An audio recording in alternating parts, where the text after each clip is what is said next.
को मोल कंसेप्ट पर आधारित कुछ न्यूमेरिकल्स बताए थे और कुछ न्यूमेरिकल्स उसमें से छूट गए थे, जिसके 2 क्वेश्चंस को आज मैं आपसे डील करने जा रहा हूँ। ठीक है, इसमें मैं आपको कुछ टर्म के बारे में बताऊँगा, जैसे कब हम मॉलिक्यूल को कंसीडर करेंगे और कब हम उसको एज एन एटम के रूप में कंसीडर करते हुए कहाँ पे हम उसका एटॉमिक वेट लेंगे, कहाँ पे मॉलिक्यूलर वेट लेंगे। इन चीज़ों को मैं थोड़ा सा बताने जा रहा हूँ। जैसे अगर हम फर्स्ट क्वेश्चन को देखें तो इसमें कह रहा है कि कन्वर्ट इनटू मोल में कन्वर्ट करो। ठीक है, तो इसमें ए पार्ट है 12 gram of oxygen gas, B है हमारा 12 ग्राम ऑफ ऑक्सीजन एटम। तो देखिए, जब हमारा ऑक्सीजन एटम की बात कर रहा है तो ऑक्सीजन एटम का मतलब होता है सिंपली हमारा O। तो जब सिंपली हमारा ऑक्सीजन एटम है तो इसका हम क्या लेंगे, उस समय एटॉमिक वेट लेंगे, और इसका एटॉमिक वेट कितना होता है, 16 यूनिट होता है। लेकिन जब ऑक्सीजन गैस के रूप में कह रहा है तो ऑक्सीजन गैस का क्या मतलब है कि एटमॉस्फेयर में ऑक्सीजन गैस जो पाई जाती है उसका जब हम 12 ग्राम ले रहे हैं तो उसमें कितने मोल होंगे। तो ऑक्सीजन जो, एक चीज़ जान लीजिए, ऑक्सीजन जो हमारा एटमॉस्फेयर में पाई जाती है वो एज ए मॉलिक्यूल के फॉर्म में पाई जाती है। ठीक है, O2 के रूप में पाई जाती है, और यही हमारा हो गया ऑक्सीजन गैस, या इसी को आप कहिए ऑक्सीजन मॉलिक्यूल। ठीक है, तो अब ये क्वेश्चन करना बहुत ही आसान हो गया, क्योंकि आपको ऑक्सीजन गैस समझ में आ गया और ऑक्सीजन एटम। जब ऑक्सीजन गैस कहता है इसका मतलब है कि वो ऑक्सीजन के मॉलिक्यूल की बात कर रहा है, क्योंकि ऑक्सीजन जो है वो सिंपली एटम के फॉर्म में तो पाया नहीं जाएगा। ठीक है, वो कंबाइंड स्टेट में पाया जाता है, और ऑक्सीजन एटम मतलब सिंपली ऑक्सीजन। तो इसके फर्स्ट क्वेश्चन पर आए हैं, ये कह रहा है कि 12 ग्राम ऑफ ऑक्सीजन गैस। तो सबसे पहले हम O2 का मॉलिक्यूलर वेट निकाल लें। तो इसका मॉलिक्यूलर वेट कितना आ जाएगा, 2 ऑक्सीजन इंटू 1 ऑक्सीजन का वेट 16, तो ये हो गया 32। तो number of mole N is equal to weight by molecular weight. Weight कितना दिया है, 12 दिया है, तो 12/32 मोल। इसको आप फर्दर आप सॉल्व कर लीजिए। ठीक है, दूसरे क्वेश्चन पे आए कि 12 ग्राम ऑफ ऑक्सीजन एटम की बात कर रहा है, तो number of mole N is equal to weight by, यहाँ पे एटम है तो उसका एटॉमिक वेट, वेट कितना है 12 बाई इसका एटॉमिक वेट कितना है 16। सॉल्व कर लीजिए। तो इस क्वेश्चन के बताने का उद्देश्य क्या था, इस क्वेश्चन के बताने का उद्देश्य ये था कि आप ऑक्सीजन गैस और ऑक्सीजन एटम में डिफ्रेंशिएट करना समझ सकें। ठीक है, अब हम अपने दूसरे क्वेश्चन पर आते हैं। दूसरे क्वेश्चन में कह रहा है कि calculate the number of aluminium ions present in 0.051 gram of aluminium oxide. ठीक है, एल्यूमिनियम ऑक्साइड के 0.051 ग्राम में कितने एल्यूमिनियम आयन प्रेजेंट हैं, यही ये क्वेश्चन पूछ रहा है। तो इसी टाइप का क्वेश्चन मैं आपको फर्स्ट क्वेश्चन में बताया था, जिसमें H2O मॉलिक्यूल की मैंने कुछ क्वांटिटी ली थी, उसमें proton, neutron, hydrogen atom, oxygen atom कितने हैं, इसको निकालना मैंने बताया था। लेकिन इस क्वेश्चन में आप कुछ और चीज़ें सीखेंगे, जैसे कि सबसे पहली बात तो ये है कि आपको इस क्वेश्चन को करने के लिए कुछ डेटा मालूम होने चाहिए। पहली बात तो ये है कि यहाँ पर एल्यूमिनियम ऑक्साइड कर रहा है, तो आपको एल्यूमिनियम ऑक्साइड का फार्मूला मालूम होना चाहिए।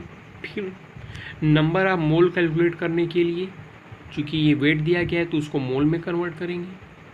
तो नंबर ऑफ मोल को कैलकुलेट करने के लिए आपको मॉलिक्यूलर वेट पता होना चाहिए। ऑक्सीजन का आपको मालूम है लेकिन एल्यूमिनियम का नहीं मालूम। तो आप जान लीजिए एल्यूमिनियम का जो एटॉमिक वेट होता है, ठीक है, atomic weight A that is equal to 27 unit. ठीक है, अब यहाँ पे कह रहा है एल्यूमिनियम ऑक्साइड। मैं आपको एक फर्दर वीडियो में बताऊँगा कि नेम से केमिकल फार्मूला और केमिकल फार्मूले से नेम कैसे लिखा जाता है, केमिकल नेम। लेकिन यहाँ पे थोड़ा सा हिंट दे रहा हूँ। देखिए, यहाँ पे बात कर रहा है एल्यूमिनियम ऑक्साइड की। तो एल्यूमिनियम ऑक्साइड का जो आपका फार्मूला अगर लिखना है तो एल्यूमिनियम मोस्टली जो आपका पाया जाता है ये Al+3 के फॉर्म में पाया जाता है।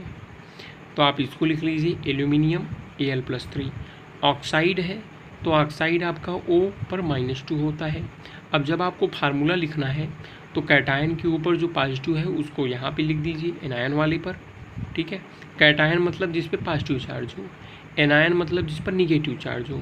तो कैटायन पे प्लस वाली को यहाँ पर लिख दीजिए, इसके वाले को इसके नीचे लिख दीजिए, आपका फार्मूला तैयार है। तो ये आपका फार्मूला क्या बन जाएगा, ये बन जाएगा आपका Al, 2 को यहाँ लिख दीजिए और 3 को यहाँ, Al2O3। This is the formula for aluminium oxide.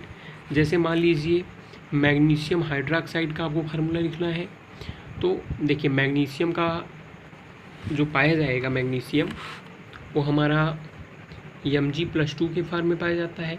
और हाइड्रोक्साइड का मतलब क्या हो गया, OH माइनस। अब ये माइनस इसके नीचे लिख दीजिए, +2 इसके नीचे लिख दीजिए, तो MgOH ऐसे।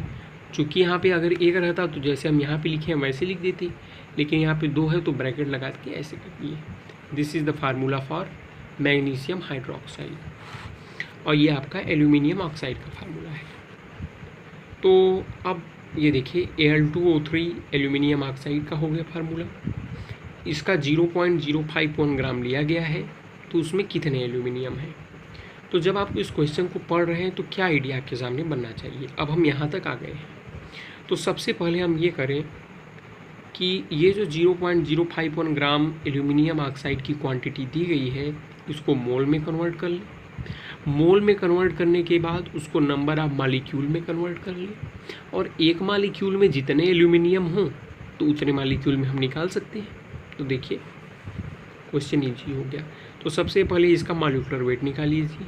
मॉलिक्यूलर वेट M = कितना हो जाएगा, 2 एल्यूमिनियम, तो 2 इंटू एल्यूमिनियम का एटॉमिक वेट जो होता है अभी मैंने बताया 27, प्लस 3 इंटू ऑक्सीजन, क्योंकि 3 ऑक्सीजन है इसलिए 3 इंटू ऑक्सीजन का होता है 16, तो दिस इज इक्वल टू, ये हो गया 54 और प्लस ये हो गया 48। इसको सम करेंगे तो आपका 102 आ गया। तो ये आपका हो गया molecular weight Al2O3 aluminium oxide का। तो number of mole N = weight by molecular wait.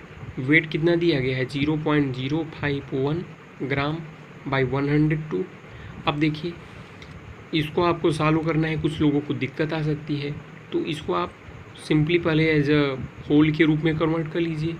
तो इसको देखिए आप ऐसे लिख सकते हैं 51 इंटू, देखिए जब डेसिमल को हम इधर लेकर जाते हैं, ये आपका देखिए राइट, जैसे मान लीजिए हमने कोई नंबर लिखा तो इस नंबर के ये वाला साइड राइट हो गया, ये वाला साइड लेफ्ट हो गया। तो जब हम डेसिमल को इधर लेकर जाते हैं यानी राइट साइड की ओर लेकर जाते हैं, तो 10 पर जो पावर जाता है वो निगेटिव में जाता है, और जब हम डेसिमल को इधर लेकर जाते हैं लेफ़्ट साइड में, ठीक है, यानी मल्टीप्लाई में, तो डेसिमल पर जो पावर जाता है ये हमारा पॉजिटिव में जाता है। तो इस डेसिमल को जब आप इधर लेकर जाएंगे, देखिए 1 2 3 प्लेस में लेकर जा रहा हूँ, तो 10 to the power 1 2 3 right side में आप लेकर गए हैं, तो आप -3 लगा दीजिए बाई 102। जैसे एक मैं एग्जांपल आपको देता हूँ, जैसे मान लीजिए मैंने लिखा है कि 1023, इसको आप इस फार्म में लिखिए। देखिए डेसिमल अभी तो यहाँ पर है क्योंकि इसको 1023.0 लिख सकते हैं। इस डेसिमल को अगर आप यहाँ पर लेकर आएंगे, ठीक है, किधर लेकर आ रहे हैं, लेफ़्ट साइड, तो लेफ़्ट साइड में क्या होगा, 10 पर जो पावर जाएगा वो पॉजिटिव जाएगा। तो इसको मैं लिख सकता हूँ 10.23 इंटू, ठीक है, कितने दूर लेकर गए, 1 2 प्लेस, तो इंटू 10 टू दी पावर 2। अगर मान लीजिए इसको आप यहाँ पर लेकर आना चाहते हैं तो 1 2 3 4 प्लेस लेकर जा रहे हैं लेफ़्ट, तो मल्टीप्लाई में हो जाएगा, ठीक है, 0.1023 इंटू 10 टू दी पावर 4 लिख सकते हैं। ये तो लेफ़्ट साइड में लेकर जाना हुआ। राइट साइड में लेकर जाना है, जैसे मान लीजिए मैं ले लेता हूँ 0.9085।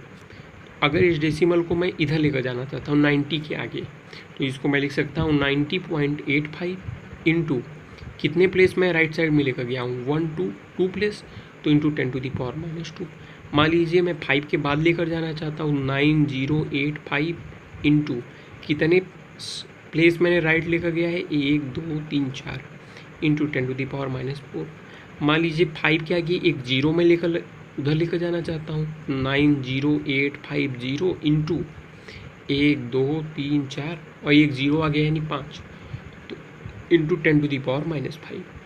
तो ये आप फंडा आप अपने दिमाग में रख लीजिए कि जब डेसिमल को हम लेफ़्ट साइड में लेकर जाएंगे तो जो 10 पर पावर आएगा वो पॉजिटिव आएगा, ठीक है, लेफ़्ट साइड में पॉजिटिव, और जब आप इसको डेसिमल को राइट साइड में लेकर जाएंगे तो 10 पर जो पावर आएगा वो निगेटिव आएगा, ठीक है। तो उसी के आधार पे इस डेसिमल को मैं 51 के बाद लेकर जाना चाहता हूँ उधर, तो 1 2 3 प्लेस लेकर गए थे इंटू 10⁻³ लेफ्ट साइड।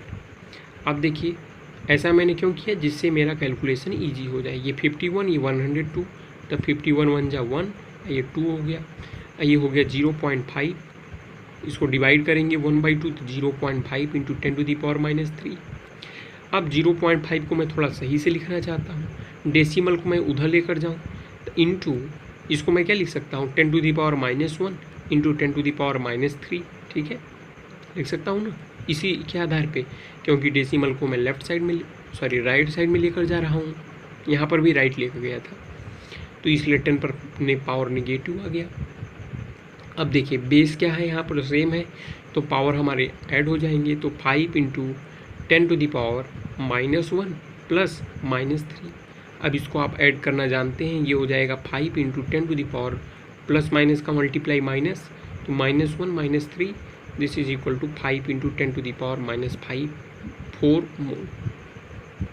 मैं चाहता तो डायरेक्ट यहाँ से इस चीज़ को लिख सकता था, लेकिन थोड़ा बेसिक है तो मैंने आपको बता दिया, क्योंकि कई लोग इन सब चीज़ों में कंफ्यूज हो जाते हैं। तो देखिए 0.051 ग्राम ऑफ एल्यूमिनियम ऑक्साइड में हमारा 5 इंटू 10⁻⁻4 मोल हो गया। अब आप जानते हैं कि चूँकि ये जो है मालिक्यूल है, तो इसको आप मालिक्यूल में कन्वर्ट कर लीजिए, तभी तो आप आइडिया लगा पाएंगे कि इसमें कितने एल्यूमिनियम आयन हैं। तो एक मोल में हमारे कितने पार्टिकल होते हैं, 6.022 इंटू 10⁻23, तो इतने में कितने होंगे, इतने में हो जाएंगे 5 इंटू 10⁻⁻4 इंटू 6.022 या 023 इंटू 10⁻23। अब देखिए 5 का इसमें मल्टीप्लाई करेंगे तो 22 पंचे 110 हो गया और 5 छक 30 इंटू 10⁻23 और ये हो जाएगा 10⁻29। इसको आप सिंपली करेंगे तो 30.110 इंटू 10⁻29 मालिक्यूल आप Al2O3 के हो जाएंगे। अब हमसे लेकिन क्वेश्चन में पूछ रहा क्या था कि एल्यूमिनियम आयंस का नंबर कितना है। तो आप सबसे पहले ये देखिए कि एक मालिक्यूल यानी Al2O3 के एक मालिक्यूल में कितने एल्यूमिनियम आयन हैं। तो फार्मूले में देखिए एक मालिक्यूल में 2 एल्यूमिनियम आयन हैं, ठीक है, 2 एल्यूमिनियम है, तो इतने में कितने होंगे, इंटू 2 कर देंगे, ठीक है, तो हमारे एल्यूमिनियम आयन का नंबर मालूम हो जाएगा, ठीक है। Thank you.